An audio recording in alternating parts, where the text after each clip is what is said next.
Hello and welcome to another episode of the Oracle's Classroom. Today we're going to try something a little bit different and discuss Berkshire Hathaway's second quarter results. And I guess I'll just kind of do this in narrative form and, certainly point you to the 10Q. And if you have questions, I'd love to know if there's something that you're just not getting, understanding. If you're trying to even just start and learn how to analyze the company, please let me know. I'd be happy to do a quick video or even one-on-one. I love talking about Berkshire Hathaway, and if I can teach at the same time, so much the better. So let's just dig in here. Berkshire, because of its ownership of such a wide variety of businesses, is quite a good proxy for what the American economy as a whole is doing, how the American economy is faring. So its results for the second quarter were interesting. So its operating earnings were $5.5 billion. Now, in context, that means they were down 10% from the same quarter last year. And there's one little piece with Precision Cast Parts that I'll mention in a moment. $5.5 billion of operating earnings. During the quarter, the single quarter, they repurchased 5.1 billion of their own shares, which represents roughly 1% of the company. Even after that, the cash on the balance sheet at quarter end was almost $150 billion, $147 billion. And part of that was because of some stock sales during the quarter, and we don't know exactly what those were. There's some speculation that Berkshire sold either JP Morgan and or some Wells Fargo, but we will find out when the 13F is released. So 147 billion cash. We do know that the investments, the equities and bonds at quarter end amounted to 227 billion, and float increased another $1 billion to 131 billion. So we'll just jump right in. If you go to the oraclesclassroom.com, which may be where you found this post here, or the Berkshire report, you can see the summary of after-tax earnings, which breaks Berkshire into a few logical parts. So insurance underwriting can be quite volatile, but in the quarter, Berkshire earned $806 million after tax. Now, an important part of that was Geico, and Geico reported a net profit of $2 billion for the quarter, and that was in large part entirely due to lower losses because people were not driving, and so accident frequencies, the amount of times that policyholders are getting into accidents, fell by almost a third, about 30%. Now, there was some offset to that in that the people who were driving actually got into accidents that were more severe. So the severity part of that change in losses was up 12%. But even after that, Geico still reported this huge profit.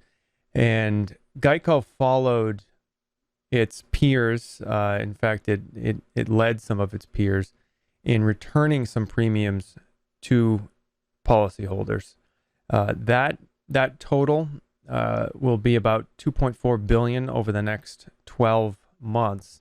And so what that's going to do is it's actually going to serve as about a $200 million a month drag on Geico's earnings over the next 12 months, just because of the way the accounting works, because it's going to be giving back some of the premiums. Now, if losses remain low, it will essentially amount to a wash. Geico will in essence have lower amount of premiums, same loss ratio, and should still report good results. If losses are lower, it could report great results. If people get back on the roads and start getting into accidents, it could actually incur much more or an actual loss. Not really too much to say about insurance investment income. Pretty much flat. No major changes to the investment, so that didn't change much. The railroad was off 15% compared to the prior quarter last year and about 5% off of the first quarter of this year. And the railroad is actually deemed an essential business, but since there was a lower volume at the railroad, about 18% lower volume, it translated into the 15% drop in profits. But over time, the rail will remain an essential business. And not only that, the rail has an advantage over trucks. It still maintains about a 3 times fuel efficiency over trucking. And so that advantage and profits from the railroad should be pretty consistent. Same with the utilities. Utilities are basically, de facto, they're literal monopolies in their territories. And there's some change in demand because of the pandemic, with folks working from home, maybe lower offices and buildings shut down and not being heated or cooled, I guess. That will translate into slightly lower volume, but all things considered, there really no change to the utilities. And in fact, because of a tax credit at Mid-American during the quarter, the after-tax profits at the utilities business are actually higher than the pre-tax. Kind of an interesting little tidbit. And the actual after-tax earnings were up 4% over the same quarter of last year. We turn to the manufacturing, service, and retailing, the MSR businesses. This is really where sort of all the action is. These are the broad-based sampling of businesses across the American economy. And compared to the prior quarter last year, net profit was down 42%, which is just a huge, huge number. The biggest decline was in, specifically precision cast parts, but within industrial products, which includes precision cast parts. Precision cast parts, of course, makes parts for the aerospace industry, and with planes not flying, demand shrank considerably, and Precision's revenues were down by about a third, and they actually reported about a $78 million loss for the quarter. That was accompanied by big layoffs. About a third of its workforce was laid off. And as a result of those things and an outlook that looks challenging at best, Berkshire wrote down the value of its goodwill attributed to Precision Cast Parts by $10 billion. Now, this was a non-cash charge, but it does reflect an actual diminution of the earning power of Precision Cast Parts. So when Berkshire bought the business in 2016, it paid, so it had intangibles and goodwill of $31 billion. And so a significant premium to the actual assets employed in the business. And with profitability down, Berkshire wrote down that $31 billion by $10 billion. So $21 billion still remains on the books for Precision, as well as some other businesses also have goodwill, but those seem to not have been impaired. So Lubrizol, Marmon, Iscar, IMC were down just about the same amounts as Precision Cast Parts in that sort of meaningful double-digit mark. One interesting, not interesting, but sort of, I guess it makes sense, is Clayton Homes actually was a bright spot during the quarter, and that sort of reflects the fact that the housing stock in the United States is still remains quite tight, and so is one of the largest home builders in the country. Clayton was building more homes. Demand remained strong, so revenues increased 8% and earnings were up 13%. Consumer products really, not surprisingly, took a pretty big hit. Earnings down by a third. Sort of not surprising that people aren't buying furniture or jewelry. The footwear and apparel business was down quite a bit.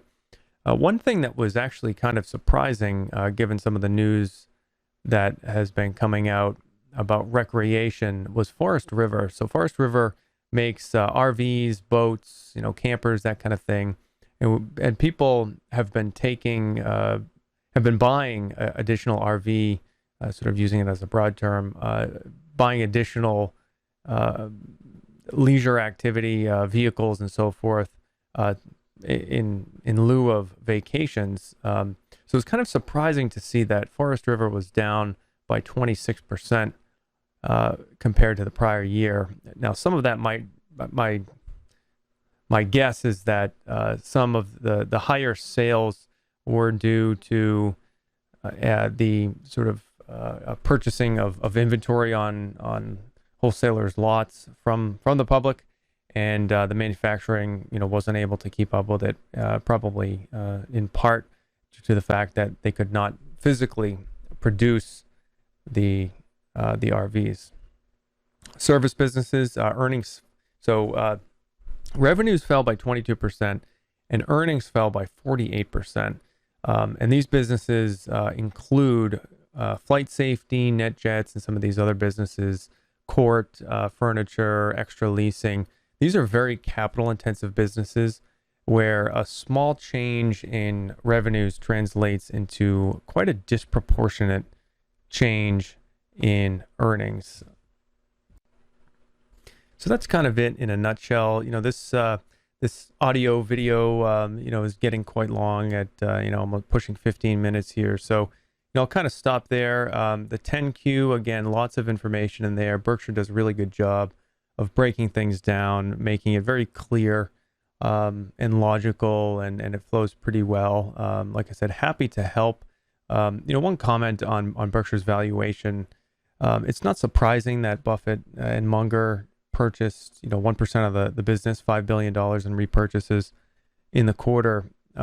Even after running up over the last month or so here, you add up all the assets, that 147 billion in cash, 227 billion in securities, and that's 375 roughly billion, which only leaves an implied valuation of all those other businesses of about 125 billion.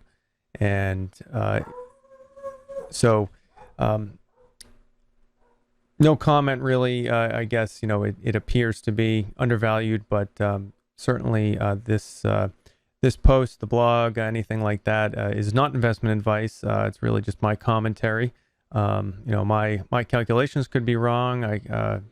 Valuation is imperfect. I could be wrong on something, and certainly would not want anyone to take my advice without doing their own homework. So thanks for listening. Please like and share. Check out the oraclesclassroom.com. Check out some of the archives and Berkshire reports, and please let me know what you're looking at. If you have any questions on Berkshire, I love digging in, love discussing its history and current events, and thanks for tuning in. So hope everybody has a great day.